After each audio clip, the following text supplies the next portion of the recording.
और अमेरिका के कैलिफोर्निया से बड़ी खबर आपको बता दें, जहां नॉर्थ कैलिफोर्निया में भीषण भूकंप के झटके महसूस किए गए हैं। जैसे अमेरिका के एक जगह पर एक भूकंप आ गया। 7.0 की तीव्रता वाला ये भूकंप आया है। भूकंप के बाद कैलिफोर्निया में हड़कंप मच गया है। इस वक्त ये बड़ी खबर है। और भूकंप के बाद जो सुनामी की चेतावनी। नॉर्थ कैलिफोर्निया में भीषण भूकंप के झटके, रिक्टर स्केल पर इसकी तीव्रता 7 मापी गई है। यानी नदी और वो लाल होगी है और भविष्यवाणी हुई पूरी। Are you startled by the blood-red waters in Sydney Harbor? Residents and visitors in Sydney were recently met with an alarming phenomenon. Parts of Sydney Harbor had turned a vibrant red. ये मासूमों को देखिए आप, ना तो इनको कोई मज़हब पता है ना धर्म। हाँ, अगर दिल से इन्हें कुछ दे सकते हैं तो दें, क्योंकि हमारा दिल देने के लिए बना है। परमेश्वर ने हमें देने के लिए भेजा है। जो लोग परमेश्वर को जानते हैं वो उदारता से देते हैं, निसंदेह देते हैं।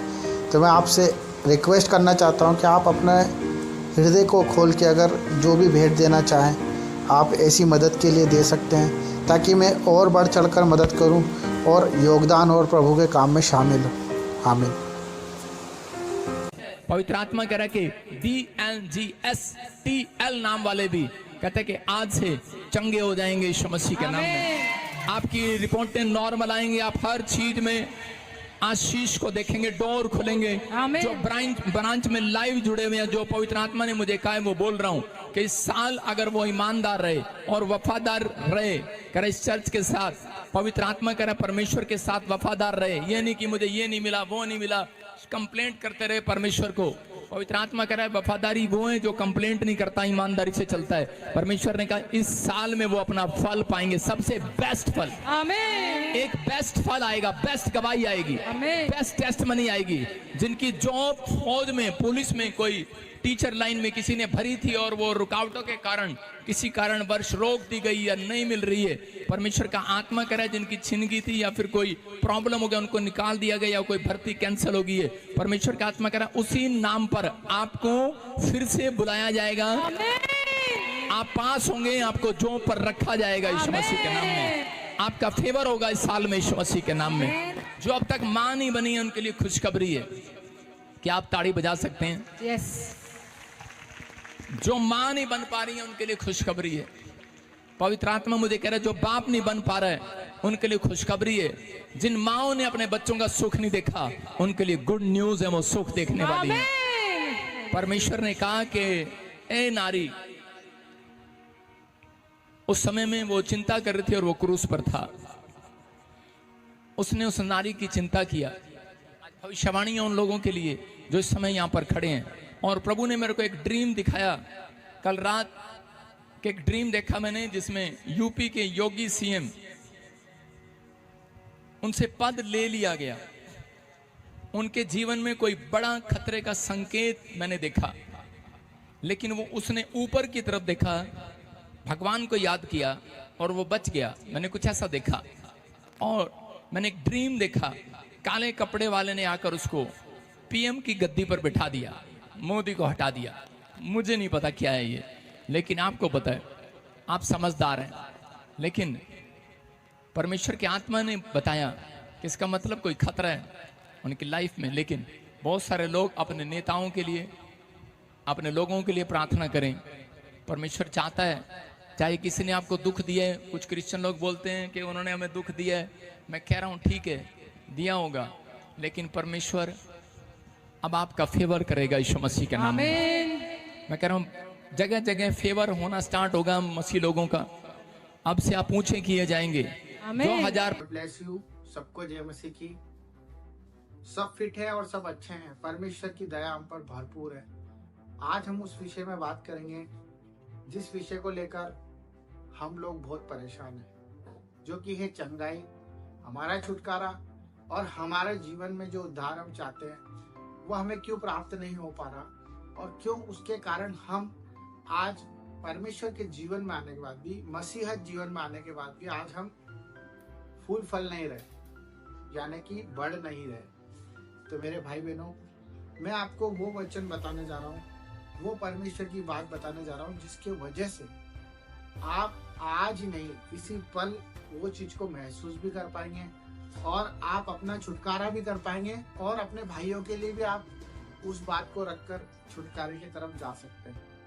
तो वो बात ये है कि जब हम परमेश्वर के जीवन में आए तो हमें सबसे पहले ये जानना है कि हम परमेश्वर के पास आए हैं कि परमेश्वर हमारे पास आया है। परमेश्वर के चुने हुए कहलाते हैं, विश्वासी कहलाते हैं, तब भी हम अपनी आशीष क्यों नहीं प्राप्त कर पा रहे? क्यों हमारे जीवन में आज भी हमें अंधकार दिख रहा है? क्यों आज भी हम बीमारियों के साथ अपनी एक मित्रता करके बैठे हुए हैं? क्यों हम अपने कर्जों में लपटे हुए हैं? क्यों हम अपने सम्मान को खोते जा रहे हैं जो प्रभु यीशु ने हमारे लिए क्रूस पर जान दी? मेरे भाई बहनों, ये सच बात है। वो पापी नहीं था, परंतु पाप को लेकर क्रूस पर अपनी जान दी। वो पापी नहीं था, पर उसने सारे विश्व का पाप लेकर अपनी जान दी ताकि हम अच्छे जीवन जी पाए, हम डार्कनेस से ब्राइटनेस की तरफ जा पाए, हम उजाले में प्रकाश में हो जाए और हमारी जिंदगी को बेहतर देख पाए। क्योंकि परमेश्वर ने अपने इकलौते पुत्र को भी नहीं रख छोड़ा हमारे लिए कि हम अगर इस दुनिया में आए हैं तो हम उसके पुत्र के समान जीवन जिए, जिस तरह से उसने निष्पाप होकर भी दूसरों की बुराइयों को ले लिया और हमारे लिए जिंदगी दे दी। यही बात है। तो सच्ची धार्मिकता मैं आपको बताना चाहता हूँ कि जब हम चंगाई छुटकारा अपने जीवन में परमेश्वर की उपस्थिति को देखना चाहते हैं तो हमें सबसे पहले परमेश्वर की धार्मिकता को लेना होगा। धार्मिकता ये नहीं है कि हम किसी के लिए मदद कर रहे हैं, किसी को पैसा दे रहे हैं, चैरिटी कर रहे हैं, या रेगुलर चर्च जा रहे हैं, या हम एनीवे परमेश्वर को दिखाने के लिए या किसी और को दिखाने के लिए काम कर रहे हैं। धार्मिकता वो है जो प्रभु यीशु को ग्रहण करती है, उसके उस बलिदान को यकीन करती है और विश्वास के साथ ये मानती है कि हाँ, जो उसने कलवरी के क्रूस पर लहू बहाया है वो मेरे पापों के लिए है, मेरे गुनाहों के लिए। अगर आपने ये स्वीकार कर लिया तो ये सब कुछ आपके लिए इस दुनिया में आसान हो जाएगा। आपकी सारी परेशानी, कर्ज, रोग, बीमारी आपसे दूर भाग जाएगी, क्योंकि आपने उसकी धार्मिकता को पहन लिया, क्योंकि उसने आपकी पापों को ग्रहण कर लिया। मेरे भाई बहनों, ये वो सच्ची धार्मिकता की बात है जिस पर अगर आपको आज यकीन है तो आपका उद्धार कोई नहीं छीन सकता, क्योंकि परमेश्वर का वचन कहता है कि तू उसके राज्य की और उसकी खोज कर तो ये सब चीजें भी तुझे मिल जाएगी। सारी राज्य वैभव भी तुझे मिल जाएगा, चंगाइयां भी मिल जाएगी और छुटकारा भी मिल जाएगा। तो परमेश्वर के इसी वचन पे आप अमल करें और आप संसार को दिखाने के लिए नहीं जिए। हमें परमेश्वर को और उसके प्रेम के लिए, हमें जो उसने हमसे पहले किया उसके लिए अपना योगदान दे और अपने दिल को उसके लिए खोल के रखे और उस पर यकीन रखे, पूरा भरोसा रखे और कमांड करे, यकीन रखे और वचनों को पढ़े और वचन आपको आजाद कर देंगे। आप बुराइयों से दूर रहे, परमेश्वर के वचन पे बने रहें और धार्मिकता की झिलम को पहन ले और उसके हथियार जो वचन है उसको पकड़कर अपनी जिंदगी के सारे बंधन तोड़ दे। सबको जय मसीह की। आप